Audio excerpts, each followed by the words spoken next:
how would you help a dad that is in your shoes?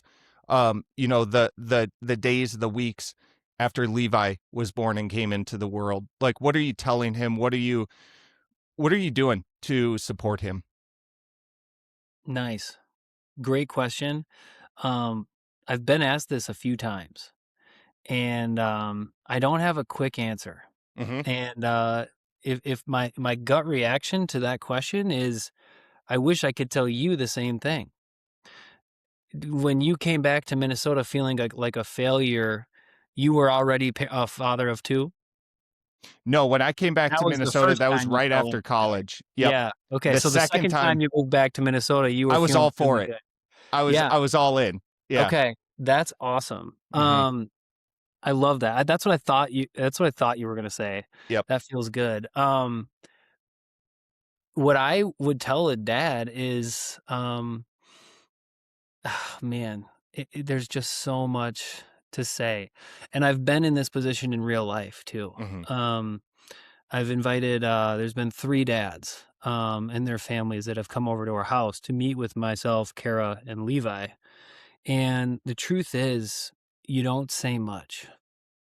Um, and this speaks to the mission of Dodds as well, Hmm. is that it's not, and this is like life and everywhere. There's not that this is not the same, but there's not that billionaire uncle that's going to save you and you're going to be a healthy, happy person forever. Right. When dads or families that get the brand new diagnosis, they come to our house and we just simply be. We just be. And I search for those moments of silence at our Dodds events.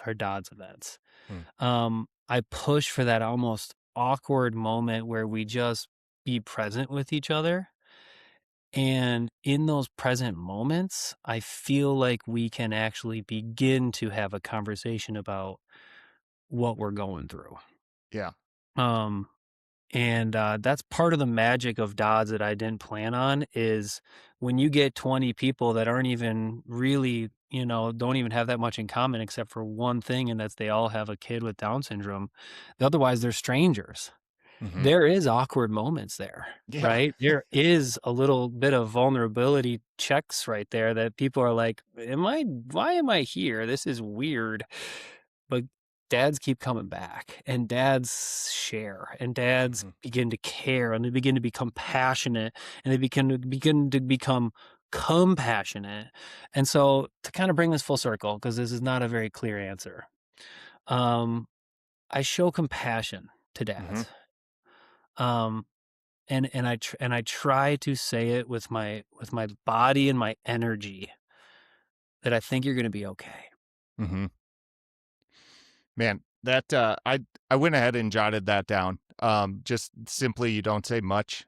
There's a ton of power in that, and yeah, it's funny. Like, even drawing it back to your all the way back to your corporate job. One of my biggest complaints at, I shouldn't say complaints at work, but the thing I challenge myself and others with.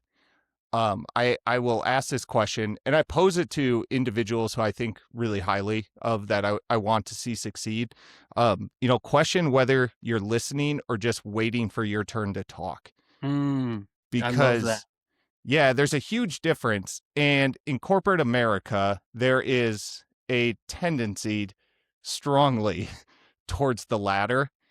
And it really is incredible, the power of actually listening and Mhm. sitting in the discomfort of that silence. Like, I imagine a family comes over and, they're at your house, they're Yeah, entering into this yeah, situation, and there has to be a lot of discomfort.